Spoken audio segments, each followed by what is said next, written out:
Puji Tuhan, saya datang dengan istri, tadi sudah dikenalkan oleh Pastor Lewi. Saya percaya, saya mungkin 2-3 kali sudah ya, 2-3 kali kira-kira. Nah, selama pandemi memang nggak datang, tetapi tidak mengurangi hubungan kami dengan Pak Leo. Ya, saya percaya pada pagi hari ini pun, terima kasih Ibu atas waktu dan kesempatannya bagi kami dalam mau mendengarkan firman Tuhan dari hamba Tuhan pedesaan. Loh, Mojokerto itu kan bukan ibu kota, saudaraku. Ini kan Jakarta kan ibu kota. Kita tinggal di Ibu Tiri. Jadi yang hebat Mojokerto itu punya patung seperti Thailand ya Bu, ya betul ya. Satu kali Pak Leo dan Ibu saya ajak foto di depan patung itu. Kemudian Pak tolong dikirim teman-teman di Jakarta, dikirim. Semua komentar dulu, lagi di Thailand ya, lagi di Thailand, coba lihat. Jadi Mojokerto itu rasa Thailand, saudaraku, haleluya. Dan apa yang terjadi, karena memang itu kota wisata dan kerajaan Mojopahit ada di sana.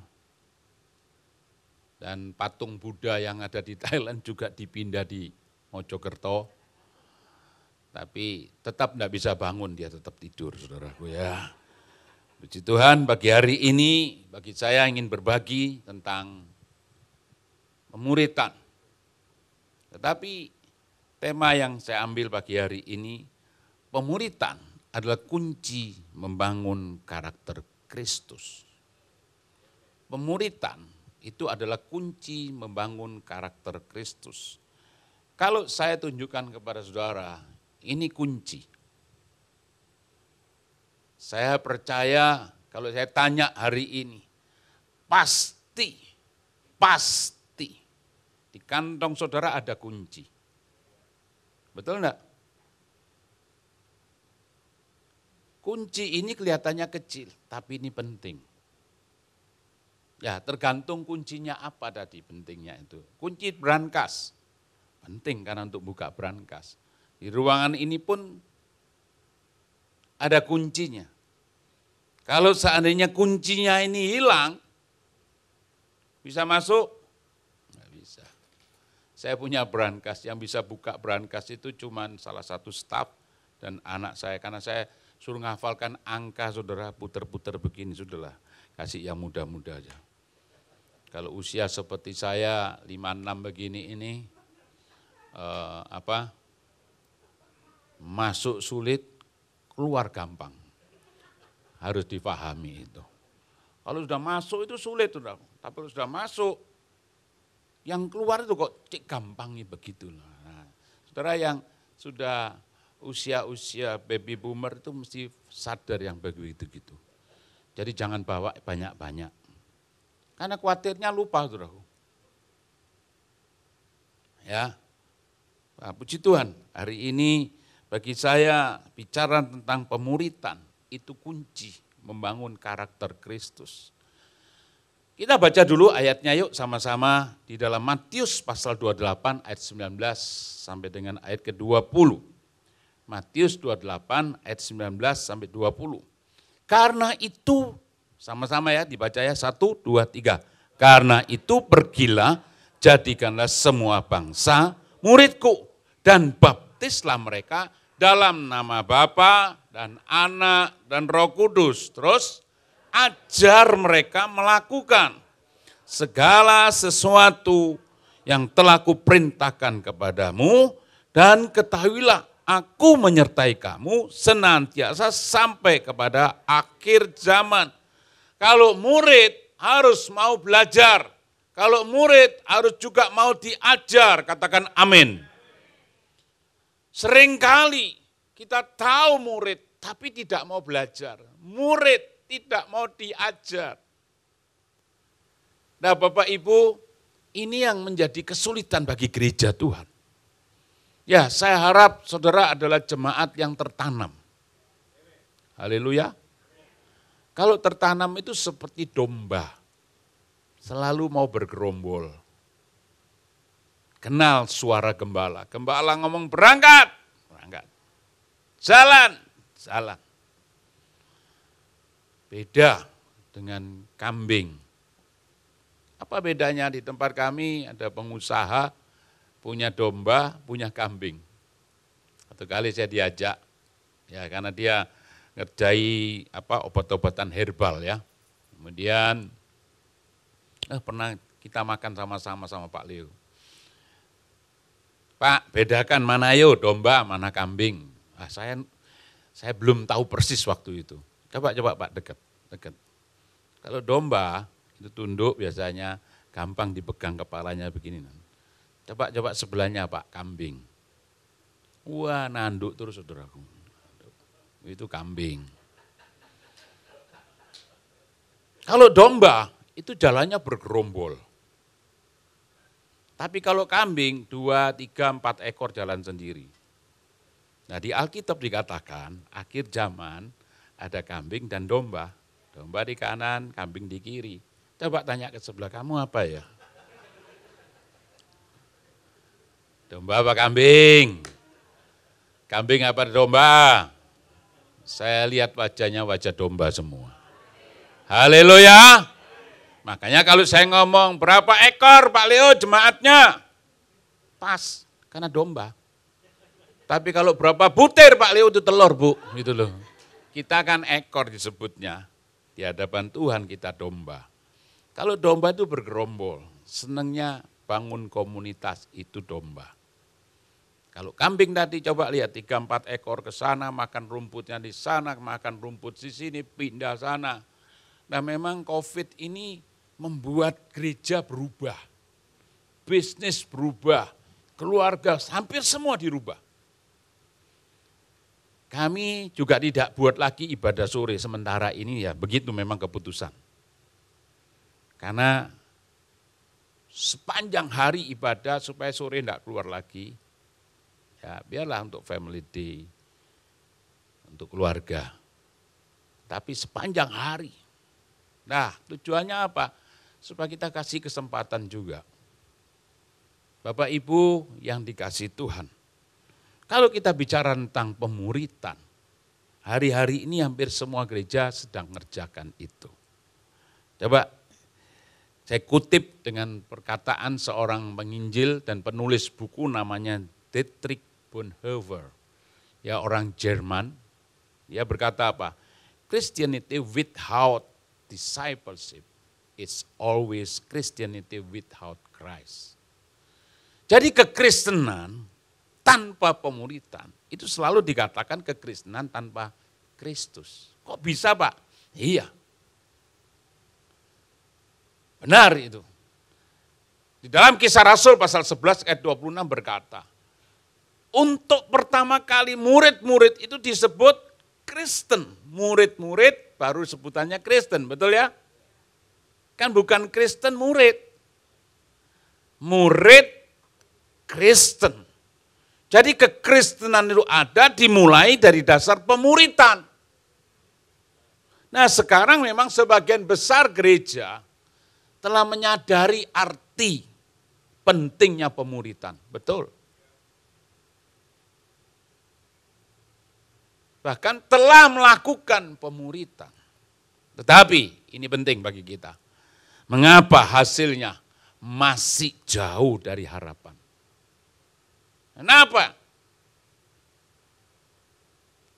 Di tempat ini pun telah dibuat kelas-kelas pemuritan. Tapi kenapa ya? Harapannya jauh. Yang diharapkan oleh Tuhan dan diharapkan oleh gembala jauh. Kenapa? Karena pemuritan sudah bergeser menjadi sebatas kelas pengajaran. Jadi pemuritan yang ada adalah sebatas kelas pengajaran. Disadari atau tidak, goal dari pemuritan hari-hari ini adalah kepada hanya pemindahan, itu kurang kata hanya itu, hanya pemindahan informasi. Makanya karakternya tidak terbentuk, karakternya tidak terbangun, karena informasi Saya saudara kalau khotbah, itu saya minta begini, saya ngalami dulu saya khotbahkan.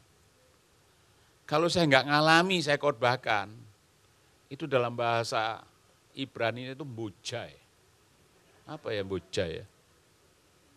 Percuma. Karena kalau kita bicara tentang informasi, saya kalah berikan informasi kepada saudara. Pasti kalah. Karena saudara lebih kenal dengan Google, kenal dengan Mbah Google, betul enggak? Tanya apa saja dia bisa jawab.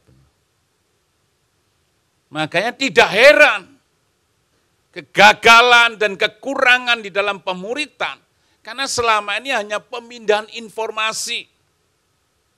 Dan ini yang banyak dibuat, kelas-kelas hanya memindahkan informasi. Sehingga target dari pemuritan itu jauh dari harapan. Sebenarnya targetnya apa sih kalau pemuritan? Ini targetnya. Targetnya adalah keserupaan dengan Kristus. Itu harus target kita. Saudara berjemaat, targetnya apa? Harus serupa dengan Kristus. Lukas pasal 6 ayat 40 berkata, seorang murid tidak lebih daripada gurunya. Tetapi barang siapa yang telah tamat pelajarannya akan sama dengan gurunya. Tamat, harus tamat dulu. Kadang-kadang kita sudah belum tamat, bosen namanya. Bosen Mbak, yang ngajar begitu-begitu saja. Betul enggak? Roma 8 ayat 29 berkata, sebab semua orang yang dipilih dari semula, mereka juga ditentukannya dari semula untuk apa? Menjadi serupa dengan gambaran anaknya, supaya ia anaknya itu menjadi yang sulung di antara banyak saudara. Kami punya 3 putra, ya. 1, 2, 3. Ketika yang nomor 1 lulus S1 Petra, dia ngomong begini, Pak, aku tak ngelamar kerja ya. Saya kasih kesempatan. Tapi maksud saya,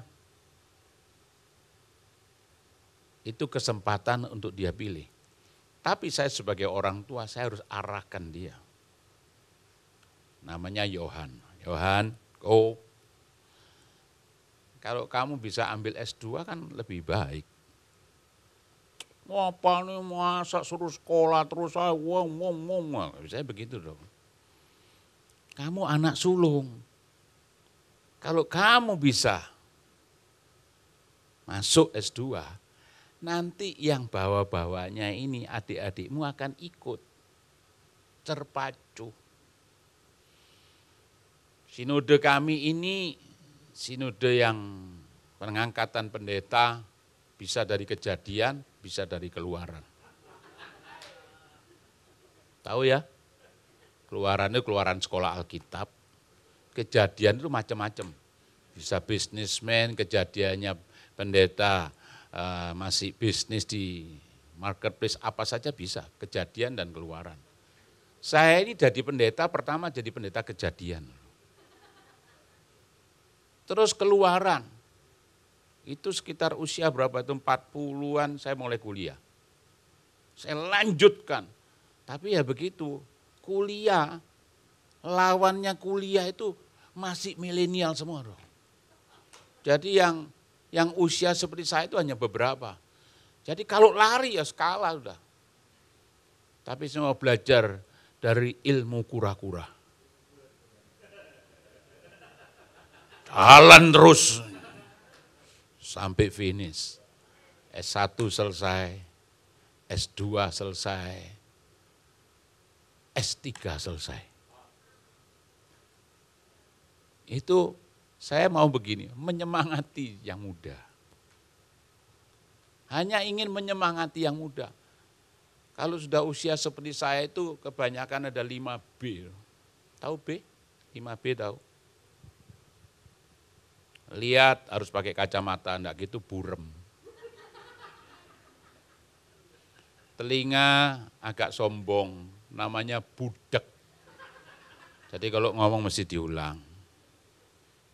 Ketiga, itu botak.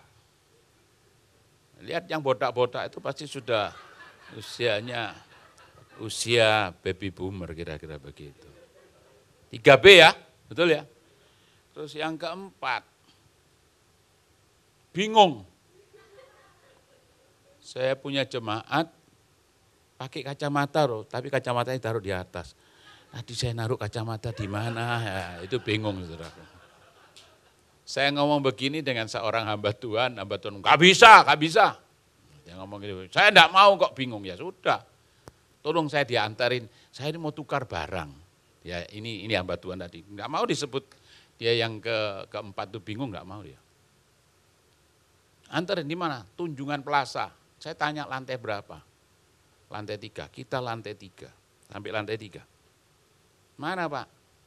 Apa lantai 2 ya? Turun lagi. Oh enggak sih lantai 3. Oh, turun lagi. Itu bingung makanya tak. Jujur aja, usia baby boomer enggak mau mengaku. Dan yang kelima itu biasanya beser. Yang tertawa pengalaman, saudaraku. Kencing nggak bisa sekali, bisa 2 kali.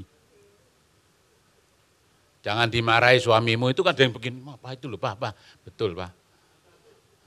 Nah Bapak Ibu, sehingga waktu anak saya katakan kalau seperti usia Papa, ya mau kuliah memang bisa, tapi sudah kalah, kecepatannya kalah. Yang tadi saya ngomong, masuk sulit, keluar gampang. Jadi kalau ngerjakan tugas-tugas itu, selesai jam 3 pagi, jam 4 pagi. Sampai saya gini, aduh Tuhan, ya sudahlah, tak selesaikan. Karena saya mau selesai, kemudian saya tunjukkan kepada anak. Bukan untuk bicara kesombongan, tapi nyemangati. Yohan, kalau kamu S2, kamu itu patron. Patron siapa? Adik-adikmu. Betul, saudara. Akhirnya dia mau, ya saya panggil teman-teman saya yang S3, ya bahkan ada seorang profesor forensik, tak panggil, tak dekatkan untuk ngobrol. Kenapa pentingnya kuliah? Akhirnya dia lulus Taiwan S2, pulang Indonesia, semua di bawah dia itu,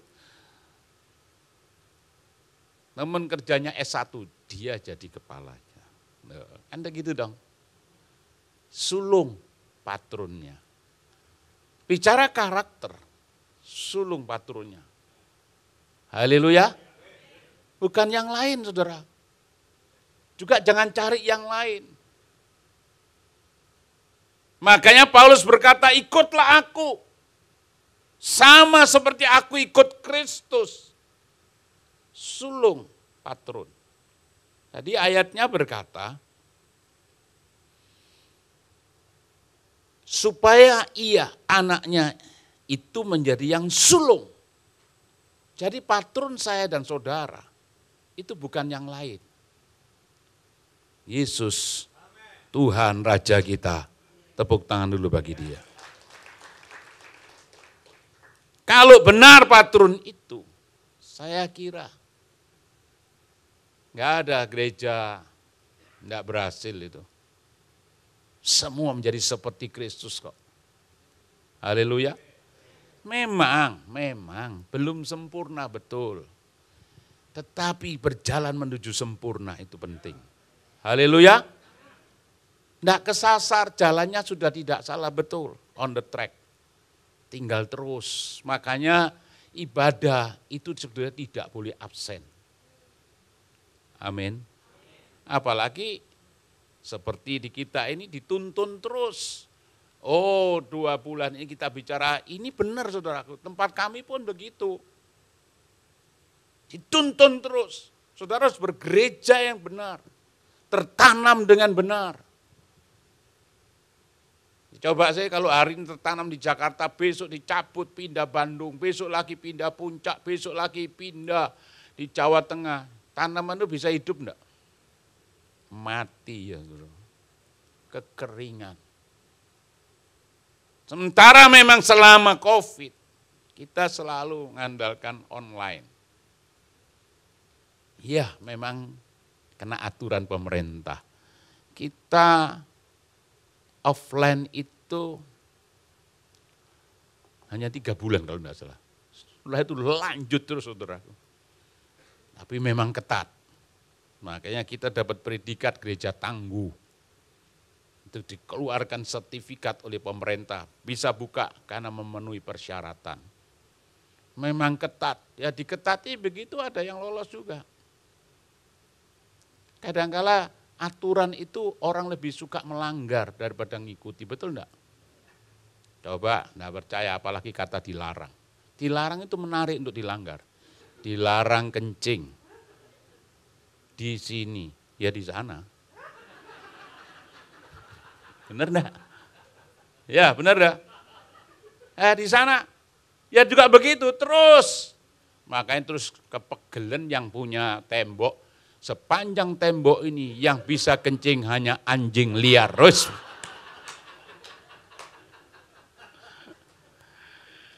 Ya memang kata dilarang itu kan menarik untuk dilanggar.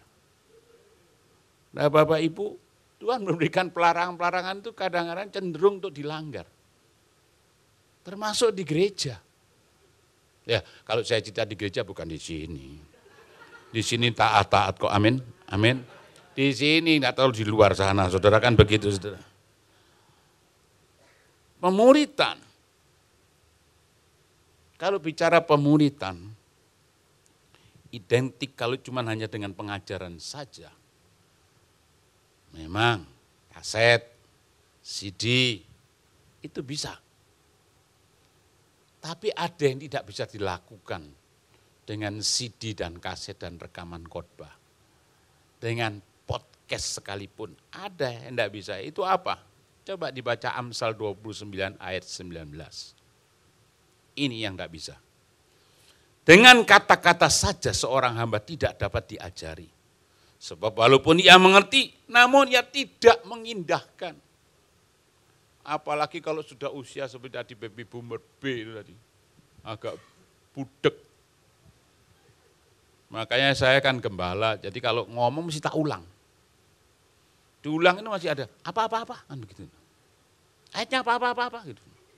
Itu telinga sudah mulai agak sombong gitu.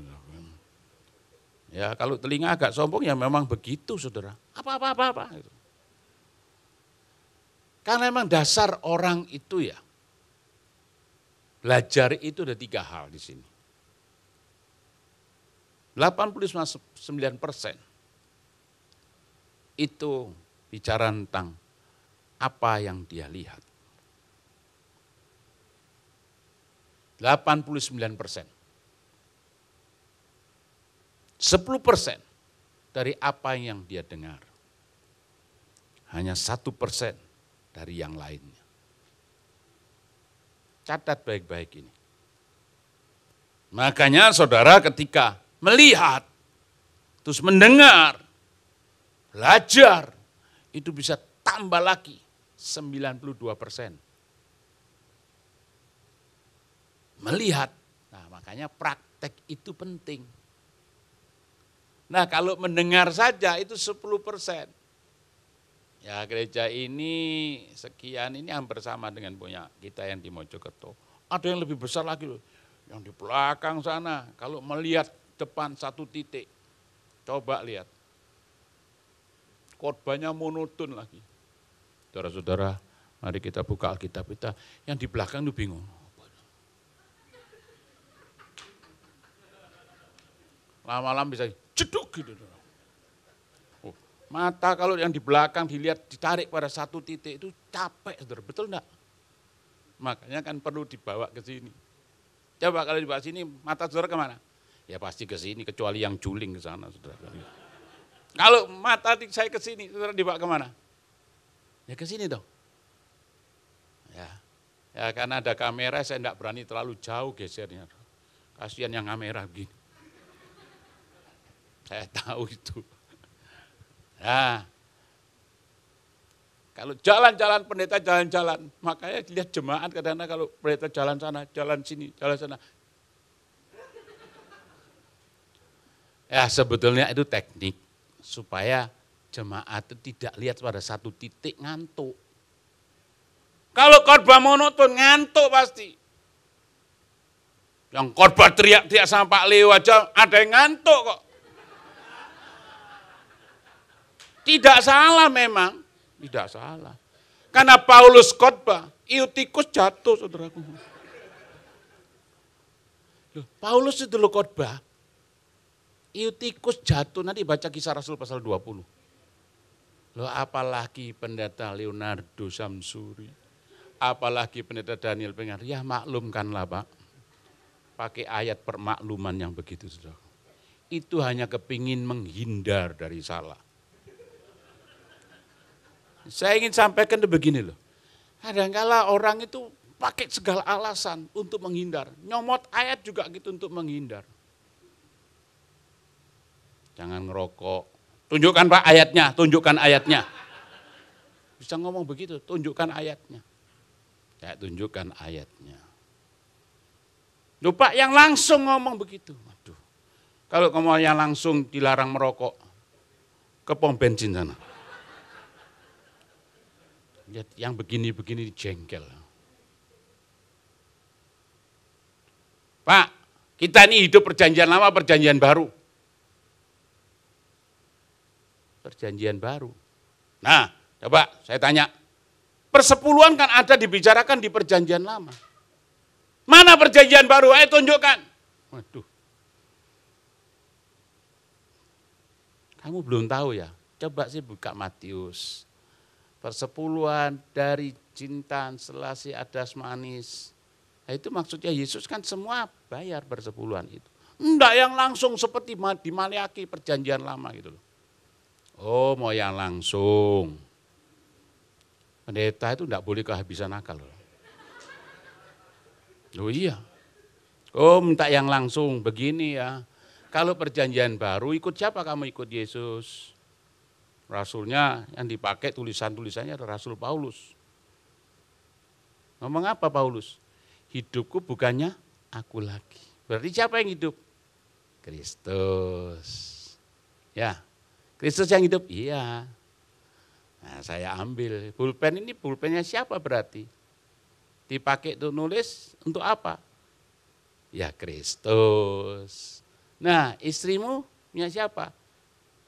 Kristus, kan hidupku bukannya aku lagi, betul enggak? Nah, kemudian ini kunci mobil yang kamu pegang punya siapa? Kristus. Nah, terus dompet. Kristus. Isinya dompet apa? Uang. Jadi uangmu uang siapa? Uang Kristus. Berarti berapa persen? Oh ya 100% Pak. Oh kalau gitu saya kembali perjanjian lama saja. Coba kurang ajar enggak? Perjanjian lama 10% ditarik ke perjanjian baru 100%, pindah perjanjian lama. Ini cerita, itu jemaat di Antioquia yang lama sana. Coba. Kalau bicara pemuritan, banyak orang ini menggeser-geser ayat itu loh. Maunya itu dicocok-cocokkan. Mari hari ini kita belajar. Ditegur nggak mau. Padahal intisari dari pemuritan menurut Billy Graham itu adalah teguran. Ditegur untuk apa? Koreksi kita. Memang pada waktu teguran diberikan tidak mendatangkan sukacita. Pasti. Mendatangkan duka cita. Tapi kalau ini benar-benar kita terima, akan mendatangkan dan menghasilkan buah kebenaran. Amin. Itulah teguran untuk koreksi kita.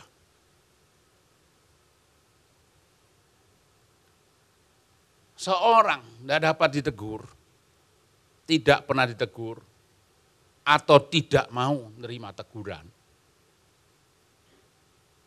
tidak mungkin bisa bertumbuh loh, secara maksimal. Tegur sakit hati, cari gereja yang nggak ada teguran. Ada yang begitu loh. Gampang sekali itu loh. Ada orang tanya begini saya, Pak, saya mau tanya, pindah gereja itu boleh enggak Pak? Boleh. Untuk apa kamu pindah? Hehehe, senyum-senyum, hehehe gitu aja. Loh, sekarang untuk apa sih pindah jawab? Loh Pak, dia ngomong boleh.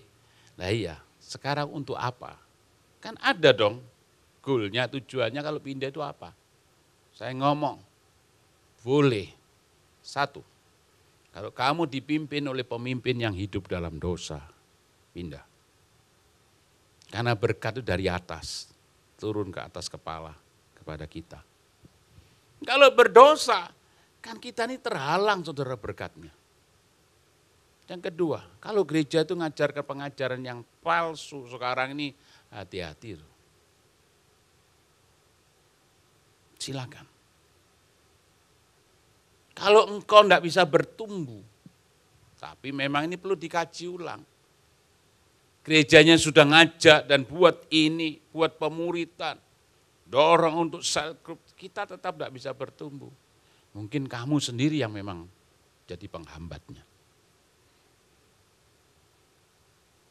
Kalau selebihnya itu enggak ada. Apa selebihnya? Mungkin ditegur, sakit hati. Mungkin gara-gara senyum hamba Tuhan. Lu bisa lo senyum itu, bisa sakit hati loh. Karena di tempat kami kalau sudah ibadah pulang itu biasanya di depan itu, kalau dulu salami itu. Dulu nyalami. Sejak COVID sudah tidak nyalami lagi. Ya, kalau dulu disalami satu-satu, saudara, satu-satu. Kebaktian pagi, kita kan ada 3 kali kebaktian ya, sekitar 200 itu. 300, nyalami. Gembala coba habis khotbah nyalami satu-satu tuntutannya. Ya, salami. Puji Tuhan, haleluya. Puji Tuhan, haleluya, puji Tuhan, haleluya, puji Tuhan, haleluya, puji Tuhan, haleluya, puji Tuhan, haleluya, puji Tuhan, haleluya, puji Tuhan, haleluya. Tiba gilirannya nenek-nenek yang lewat. Nenek ini nomor 175. Salami. Istirahat. Tersinggung di sana. Nenek janda lagi. Tambah tersinggung. Terus ngomong lagi, karena aku nenek ya, karena aku janda miskin ya. Loh, bisa ngomong begitu loh, ini pernah loh terjadi. Bukan tidak pernah terjadi di tempat kami. Terus saya ngomong, suruh datang Tante Kim ini. Saya mau balas dendam. Loh Pak, jangan. Loh maksudnya balas dendam, Pak. Biasanya kami lewat komsel. Datangkan, saya akan balas dendam dengan Tante Kim. Maksudnya Bapak, nanti pas Tante Kim, saya akan berdiri di depan Tante Kim. Saya akan balas dendam. Katanya 3 kali saya tidak lempar senyum. Nanti di depannya saya akan salaman dan senyum. Ya. Pegel itu. Karena tuntutannya berat, saudara. Makanya kalau enggak panggilan, waduh sudah jangan. Tapi di sini enggak ada yang nuntut ya, amin, amin, amin, amin, amin, amin. Amin itu gampang, saudaraku. Kalau kita mau sehat dalam iman, dalam Titus 1 ayat 13, kesaksian itu benar karena itu tegurlah mereka dengan tegas, supaya mereka menjadi sehat dalam iman. Jadi sehat dalam iman itu perlu teguran. Makanya khotbah itu negur. Jangan terus lagi negur, saudara kamu begini. Itu loh kena dia, kena, aku enggak. Itu kan ada begitu. Terus kalau pas bicara suami yang kena, loh Pak, dengar. Kalau istri yang kena, atau sebaliknya, nah dengar itu. Dengar. Tapi kalau suami yang kena, kayaknya mengeningkan cipta, saudaraku. Padahal itu menghindar. Sesungguhnya bicara pemuritan bukan hanya bicara pendidikan, tapi mengandung pembentukan karakter. Amin. Saudara datang tidak terlambat, itu dibentuk karaktermu. Terlambat sesekali, oke lah. Berulang kali, sakit itu. Berkali-kali, itu bebal.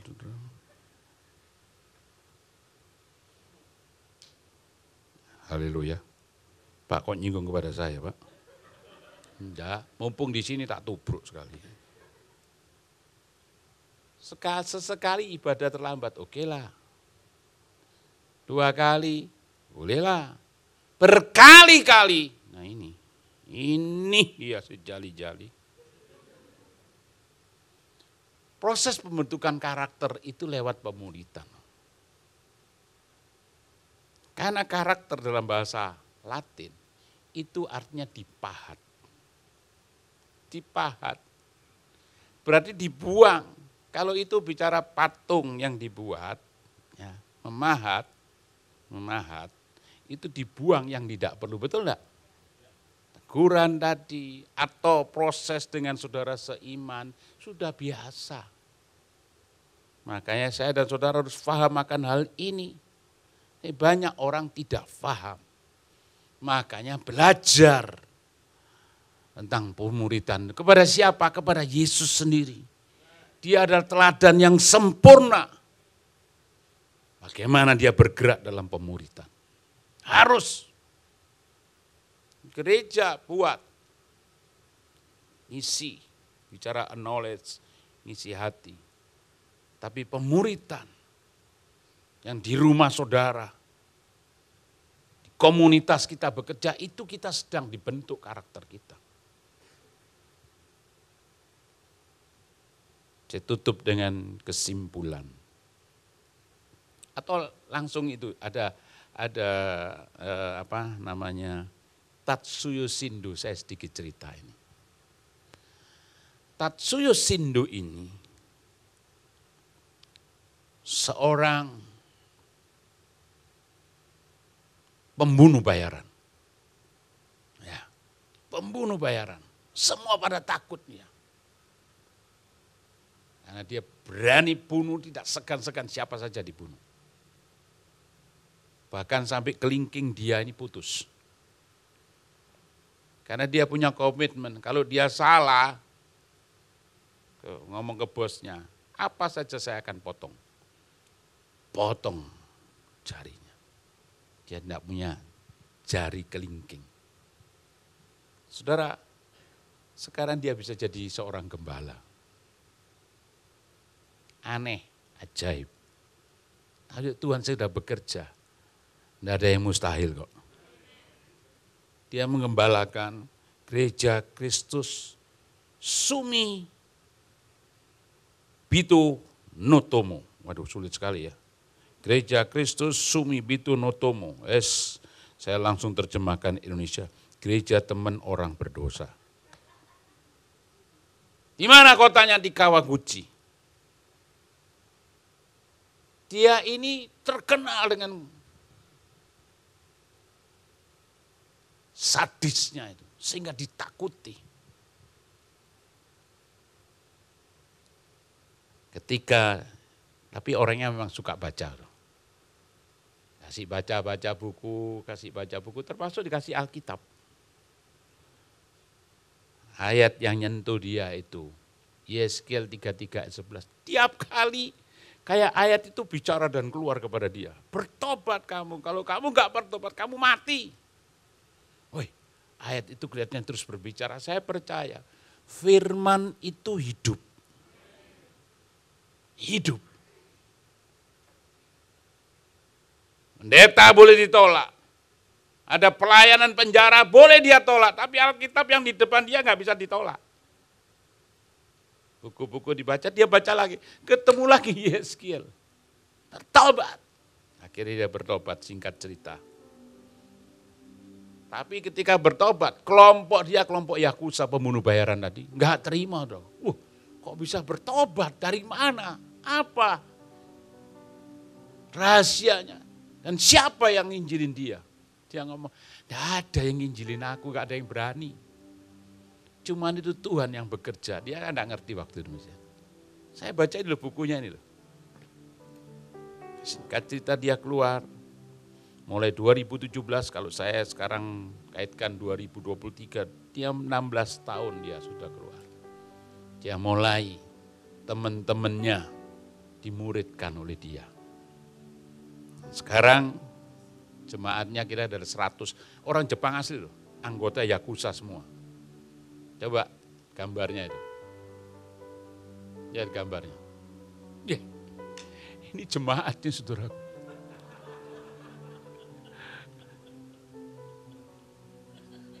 Ini hasil pemuridan dari Tatsuya Shindo. Keren ya? Anggota jemaat kayak begitu. Duh, saya ngomong keren. Memang jumlah jemaat tidak banyak, 100 lebih. Dan lebih lagi yang hebat lagi, bar yang tempat dia jadi base campnya dia, dipakai untuk gereja dia. Tidak ada yang mustahil. Tepuk tangan bagi Tuhan. Saya berikan kesimpulan. Kesimpulan pemuridan itu kunci bangun karakter Kristus. Ada 5. Ngajar tentang kebenaran. Luangkan waktu dalam keseharian dengan teman-teman saudara. Dan ngajar lewat keteladanan. Orang lihat. Tatsuya Shindo. Teman-temannya tuh lihat perubahannya dia loh. Mau bertobat tuh melihat perubahannya dia. Sehingga teman-teman yang ikut dia. Bayangkan ada 100 orang. Ya, anggota mantan, ex anggota Yakuza. Tidak mudah itu. Dia pun sempat dikejar-kejar. Tapi orang lihat perubahannya dia. Karena keteladanannya gak bisa berbuat banyak. Memang berubah. Kadang-kadang orang tidak bertobat, itu melihat perbuatan kita yang gak berubah. Dulu, sekarang, dan sampai selamanya tetap sama. Kan Yesus sama, iya.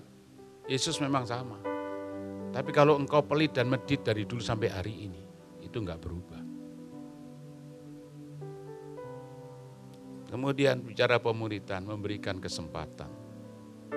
Makanya saya beritahu, kita bersyukur di sebuah gereja dalam pergerakan. Bersyukur. Karena kita sedang diajak masuk dalam pengalaman iman. Saya katakan kepada jemaat, apa yang saya alami, saya korbankan. Jadi masuk dalam pengalaman iman. Waktu kami tahun 2020, tambah sedikit ya, 3 menit ya.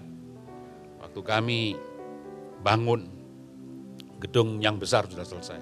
Kemudian bangun kelas khusus untuk generasi. Kami punya gedung untuk generasi. Generasi anak-anak, remaja, pemuda, dewasa, muda, bahkan kelompok wanita di gedung itu. Gedungnya lebih keren. Gedungnya lebih keren. Waktu kami bangun, tidak ada dana. Bendara berkata begini, Pak, menurut saya, nanti selesai COVID saja. Saya tanya kapan selesainya, waktu itu 2021. Ya enggak tahu Pak, mungkin setahun 2 tahun lagi. Wah berarti tertunda dong. Kasihan anak-anak sekolah minggu kita ini kasihan. Main hall bagus, anak-anak sekolah minggu kasihan. Saya ini mantan guru sekolah minggu. Jadi kalau bicara pelayanan anak-anak bagi saya, 13 tahun saya ngajar murid-murid itu. Sehingga saya katakan tetap dibangun. Pak, 2020 kita masih banyak tabungan, 2021 Pak, sudah habis semua Pak. Udahlah, Tuhan kita tidak bergantung musim COVID kok. COVID, biar pulang ke Cina. Nanti, apa? Kalau Jawa Timur kan Cak Fit. Jawa Timur kan Cak sama Ning ya. Kalau Jakarta apa?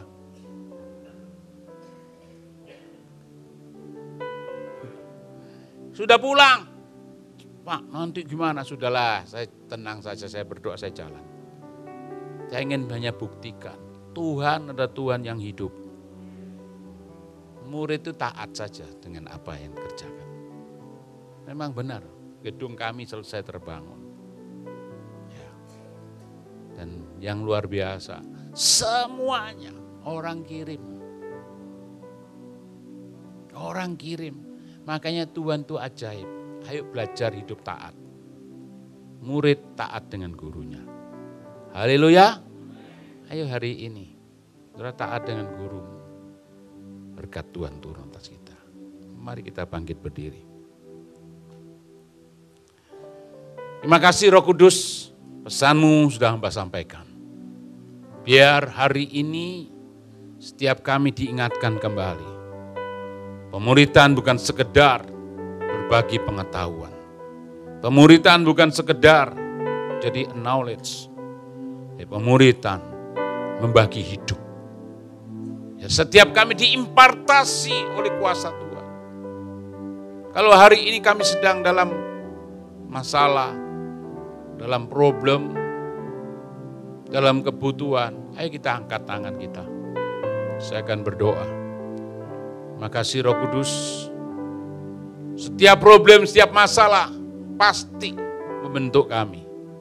Hidup kami dibangun, dibentuk, dijadikan menjadi seperti Kristus.